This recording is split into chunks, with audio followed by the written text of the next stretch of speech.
What is up, you guys? So the thumbnail picture that you saw was taken just 24 hours ago. Today,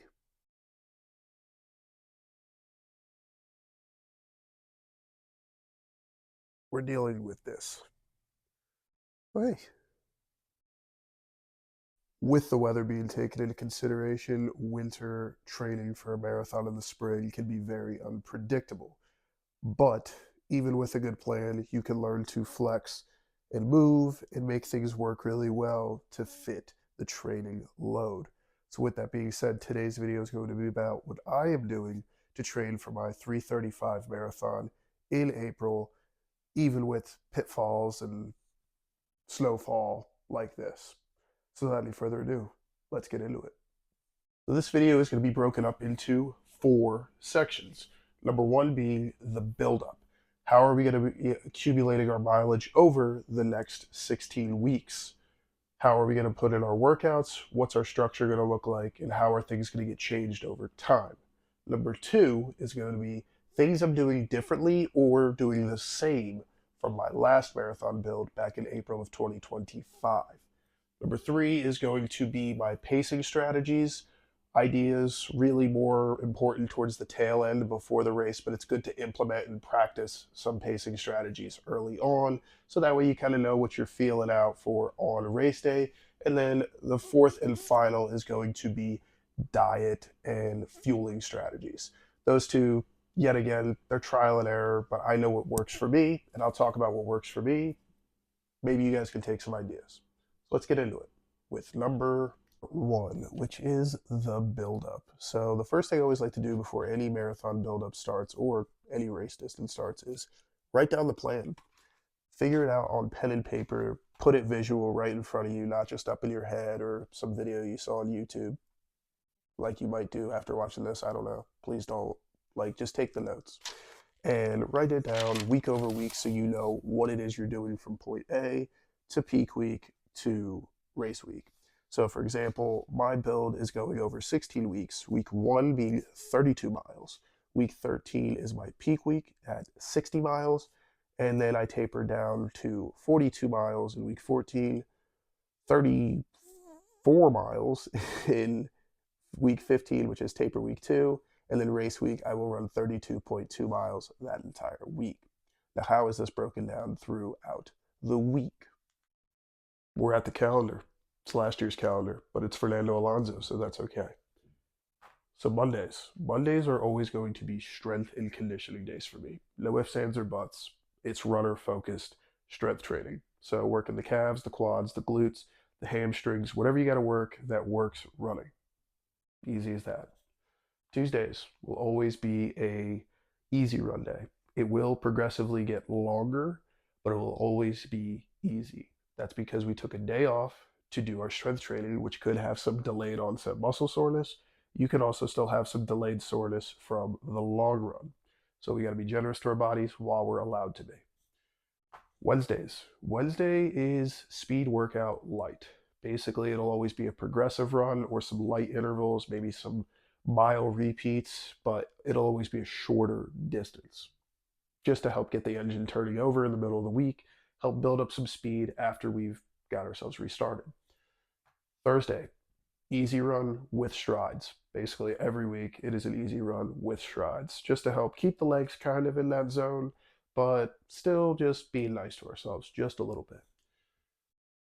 Fridays. Fridays for the first few weeks, I believe up until week 8 or 9, will just be upper body strength and conditioning days. The reason for that is it's the day before my speed workout. So I don't want to overtax myself too hard too early on. So right now it is just a strength training day. No running, a little bit of stretching, a little bit of mobility work to try to get me ready for the speed workout, but not overtaxing ourselves quite yet. But after it does reach, I believe it is week 8 or 9, one of those two, I'll put it below, it will get a recovery run. But just recovery effort. Nothing crazy, no speed work, nothing. Because the next day, on Saturday, will always be speed work. That is a track workout day, or if I have to do it on the road like I did this week, it'll be some form of speed work. But I've been trying to utilize the track as best as I can. But unfortunately, it keeps getting covered in snow, which isn't fun. But you got to work with what you got. And then Sundays are always going to be the longer run of the week.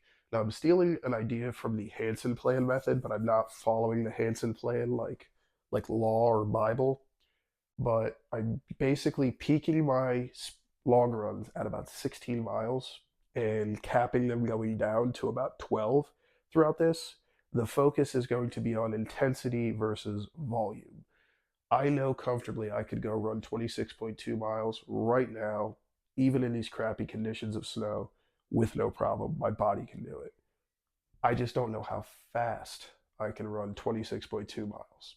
So that's why I want to focus on the tempo side, the higher intensity side, making sure that my body can hold going relatively long, but at a harder effort. So that's how that works. Monday through Sunday, every week, not a whole lot changes, but there is room for adaptation as needed. For example, the snow we're dealing with. Number two, things that I'm doing differently this year versus last year. I was going to show you the medal that I got from the Jersey City Marathon, but I forgot. I gave it to somebody to do for a project that they're working on, and I haven't gotten it back yet. So here's a picture of it and me with it. That's cool. So, a couple things that I'm doing differently this year versus last year is number one, I am adding deload weeks to my plan. I, for some reason, thought I was superhuman last year and just kept going up and up and up. I never decided to take a couple weeks in the plan to where I just leaned off the gas pedal a little bit and let myself recover. Those are very important. I probably would have got a lot farther under 350 at the Jersey City Marathon had I actually absorbed a little more of the training instead of just muscling through. But that's ego for you. Check it at the door.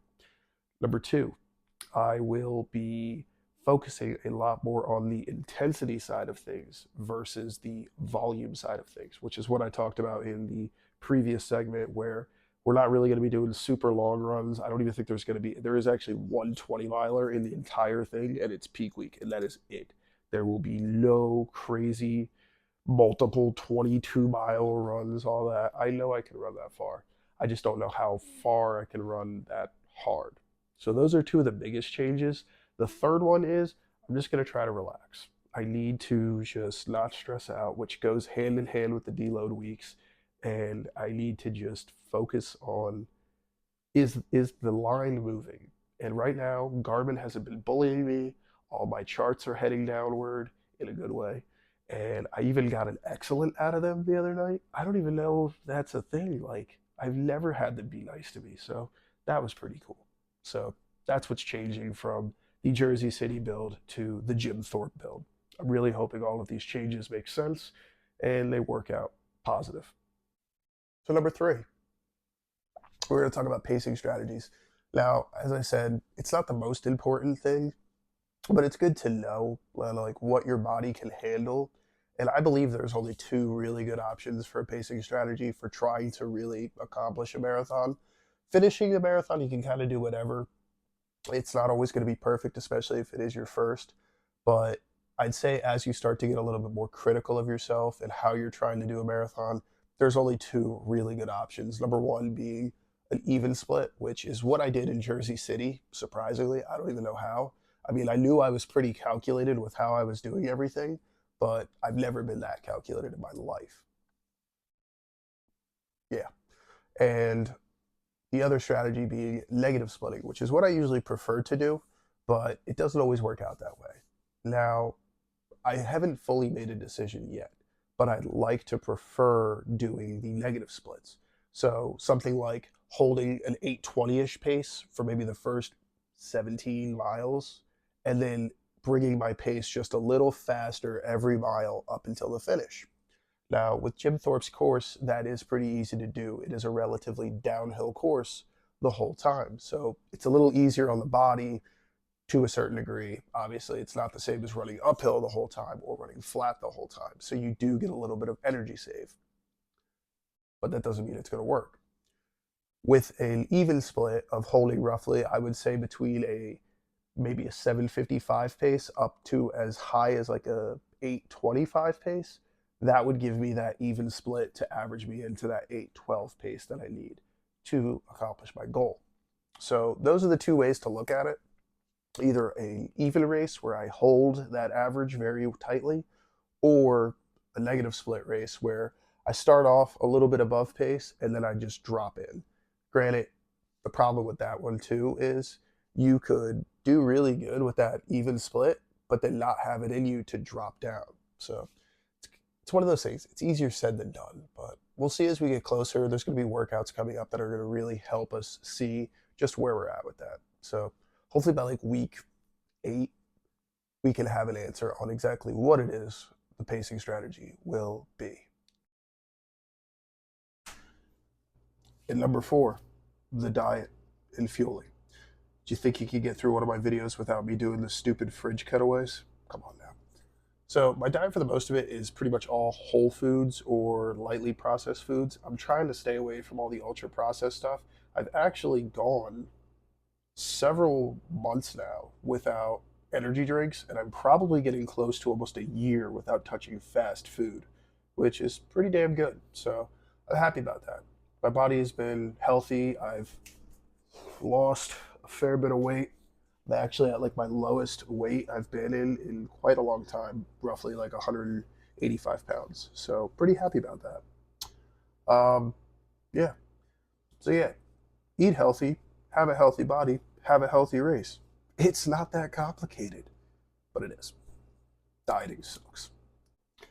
So number 4 continued is into the fueling strategy more. So race day fueling, I have not tested exactly what I want to do quite yet, but in Jersey City, I used a primarily liquid fueling source, which I was oddly enough carrying around this giant Gatorade bottle the entire time on the course. It's like 32 ounces of Gatorade, and I had 2 scoops of just full sugar Gatorade in there, as well as an electrolyte stick that I believe was, I don't remember the name of the brand, I think it was like True Labs. But yeah, it was just a True Labs electrolyte stick and 2 scoops of this shit. Which I gotta say, I grew extremely flavor fatigued during training, drinking this for months.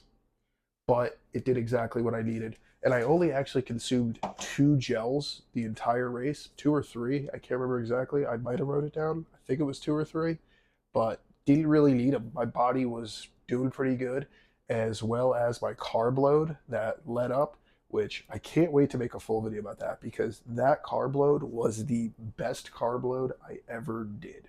And I wasn't eating crap. I was eating rice. I was eating sourdough bread, stuff like that. Nothing too extravagant, but it was such a good carb load. So excited to share that one with you when I get there. But fueling strategy as of right now, I'm leaning back towards the liquid strategy, but I don't know if that's what it's going to fully be. But I'm thinking liquid is like 75% likely, unless my body starts reacting negatively to it. But if it's around the same time of year, my hydration levels are going to be about the same. They're going to want some more of that sweet. They're going to want some more of that carbs. If not, I might go to a less sweet carb mix, something like a Tailwind or BPN's G1M Sport, I think is a little less sweet. The last time I tried it, it was semi-sweet, if you will. If not, there are flavorless carb mixes I've seen. So I can just add that to the Gatorade and cut the sweetness down, but still keep the carbs, still keep the electrolytes. And there you have it. That's how I plan to approach a 3-hour and 35-minute marathon in 16 weeks. Well, it's actually only 13 weeks now, but the faster we get there, the fitter we get there, the better it's going to be when we get there. So hopefully you guys enjoyed the video and there was some value in there that you can take into your next marathon build. I really appreciate you guys for hanging out. Like and subscribe if you want to see more. And for those of you who have seen my videos before, things sound differently, don't they? A little nicer. I'm pretty happy with this. So we're going to be doing some more upgrades as time goes on and just trying to make things as good as we can. So without any further ado, I'll see you guys in the next one. Later, bros.